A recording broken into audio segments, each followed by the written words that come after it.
ភាពផ្លូវចិត្តល្អបំផុតទី9ធ្វើឲ្យយើងចេះអានចិត្តអ្នកដទៃបានសូម្បីតែគេគិតអីនៅ20 ម៉ែត្រ4ជ្រុងយើងទី10យើងនឹងតាក់ទាញអ្នកដែលចិត្តដូចយើង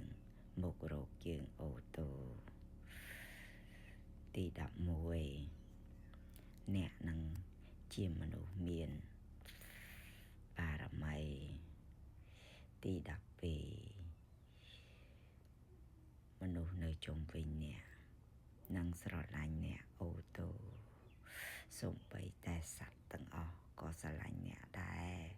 សត្វសត្វទាំងអស់ស្រឡាញ់អ្នកទី13អ្នកនឹងជាមនុស្សដែលមានចិត្តសបរិសុទ្ធមានបេះដូងពណ៌មាសមានស្នាមញញឹមគ្រប់ពេលវេលា14អ្នកមើលមនុស្សលោកនឹងចំណុចតែល្អប៉ុណ្ណោះចំណែកមិនចំណុចមិនល្អអ្នកនឹងបោះចោលអូតូ15អ្នកនឹងជាមនុស្សមួយដែលស្រឡាញ់បាននឹងអត់ឱនបានជាមួយអ្នកដែលគិតមិនល្អចំពោះយើង16អ្នកនឹងជាមនុស្សដែលមាន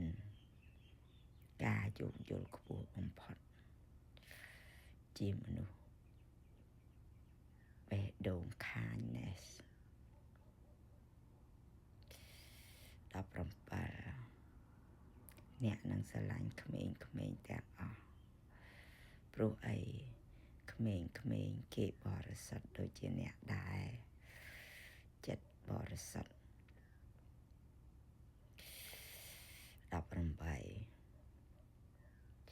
អ្នកមានតែក្តីស្រឡាញ់ឲ្យមនុស្សលោកទាំងអស់19អ្នកនឹងជាមនុស្សដែលចែករំលែកដល់មនុស្សលោកដោយអស់ពីចិត្តអស់ពីបេះដូង19អ្នកទាំងអស់ដែល